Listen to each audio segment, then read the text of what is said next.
Ladies and gentlemen, as I said, we are at a very sad stage in the country's history. I'm going to read this statement and know that it has been compiled by all of us because we want to send a message directly to William Samoei Ruto. Directly to him. Crooked Ruto is responsible for the illegal abductions and killings. Today, we stand in solidarity and empathy with all the families here and those who did not make it to come for their sons and daughters who have been abducted and have disappeared. It is devastating for a family and friends when a loved one disappears. Yet this is a harsh reality facing Kenya today. I'm very touched by the plight that has been going on, and more so because Wanjigi and the Longman twins came to visit me in Kamkunji after I was illegally arrested by the police, to some of us personally. Your pain is my pain. We are sounding the alarm. We are on the edge of an abyss and moving speedily in the wrong direction. We must wake up and collectively demand for truth, accountability, and justice. Many times it is said that if it happens to one, we keep quiet. It happens to another, we keep quiet. Eventually it will land in each of our doorsteps of so-called terror suspects. We've seen it over the years. But because there is a security team that tells us that it's for our benefit, we keep quiet. Today they have extended it to people who have been peacefully demonstrating in this country. Abductions is becoming a way of life. Extrajudicial killings a way of life. This is not the Kenya. Abductions, enforced disappearances, and extrajudicial killings in Kenya remain a state strategy to spread terror amongst us. The feeling of insecurity and fear it generates is not limited to close relatives of the abducted or the disappeared only. It affects each and every one of us. Illegal abductions and enforced disappearances violates the right to life, liberty, protection before the law, and protection from other cruel, inhumane treatment and punishment. And victims and survivors, like we have here. We have a young man here who was abducted all the way to Maragua. He'll tell you his story. Abductions are a gross violation of the international law, including it is kidnapping people, kidnapping Kenyans.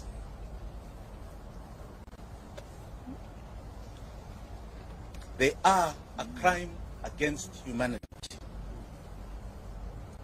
Family and friends of people who have been abducted and disappeared experience slow mental anguish,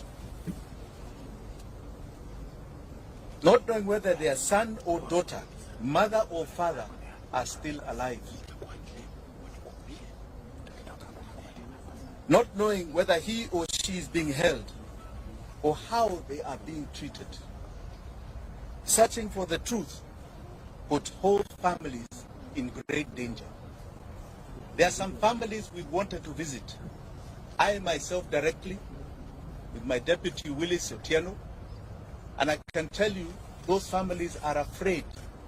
They want to meet us in private because they are afraid that the attention we may cause will victimize them.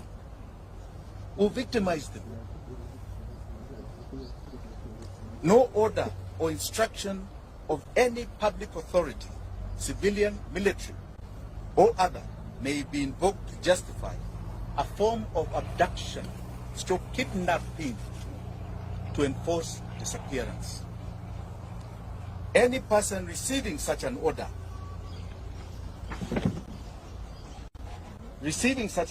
or instruction shall have the right and duty to not obey it. Article 26 of the Constitution of Kenya guarantees every Kenyan the right to life, specifically stating a person shall not be deprived of life intentionally. Article 28 and 29 of the Constitution provides the human dignity, freedom, and security of the persons, which includes and not be subjected to torture or treated or punished in a cruel and inhumane manner. The Inspector General of the National Police Service, under Article 245 of the Constitution, must exercise independent command of the police. We have seen what is going on. You have an IG who stands up and says you can demonstrate. It's in the Constitution. 2 days later, he's chasing everybody from the streets and his officers are shooting. Who is giving him those orders? The IG is constitutionally required to ensure the police operate with the highest standards of professionalism and comply with constitutional standards of human rights and fundamental freedoms while performing their work. In exercise of the command of the police, the IG has the constitutional responsibility to ensure that the officers commit to protect the right of life of all Kenyans by adhering to the Constitution. President William Ruto took oath and swore that he will truly and diligently serve the people of the Republic and the Republic of Kenya.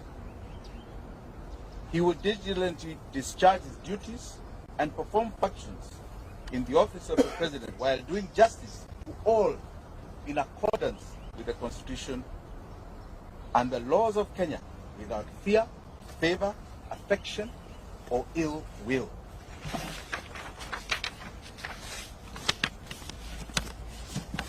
President Ruto, and I say crooked Ruto, the crooked man, took oath and swore to faithfully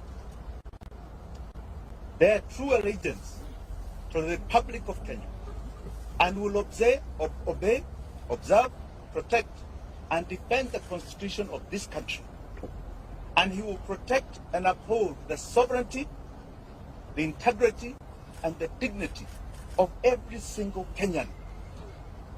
That is an oath you are swearing to God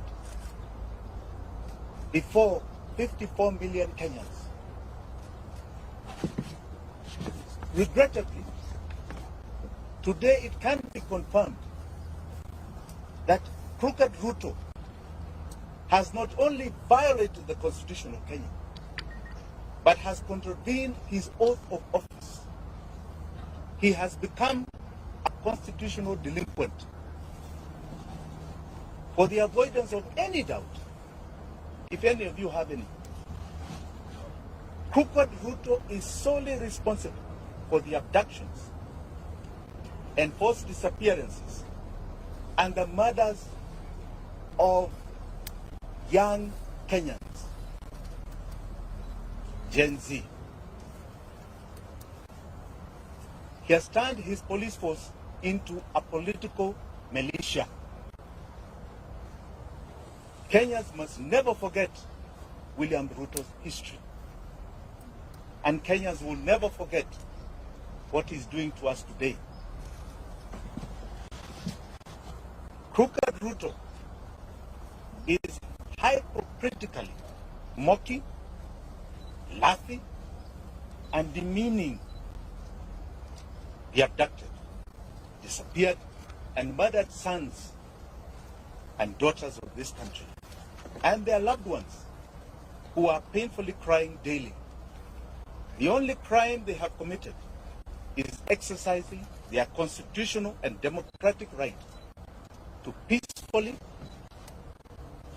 and unarmed demonstrate on the streets in our country. We will not yield to crooked Ruto's tyranny. We will not. Because to yield is to advertise to all those that have fought for the democracy that we have today, starting from 1920. We are telling them that we have succumbed to the will of tyranny. William Ruto will not take us there. He is no different. When you look at that man, read the history of people like Pol Pot of Vietnam, Adolf Hitler. Read the history of Amin Dada, who was just next door to us, Umar Bashir, who created atrocities in Sudan. He is no different. It's not a man to glorify. That is a man to feel shame that he represents this great country called Kenya in any position. Finally, I wish to assure the abducted, the disappeared, and their families here and home, you shall never be forgotten by Kenyans. Ruto may forget, may ignore, but we will never forget. You are the true freedom fighters of our time. You are the heroes and heroines of this country. Forgetting you is rejecting our own identity. Forgetting you is to renounce the meaning of our life. Forgetting you means that we do not even love our own families. We will keep the memory of our abducted, our disappeared, our murdered. Forgetting them is allowing crooked Ruto to achieve his goal of erasing our loved ones from this earth. We are going to continue demanding justice. We shall relive their memory as we do. The abducted, the disappeared, the murdered shall live forever in our minds, in our hearts, and etched in the history of this country. Thank you very much.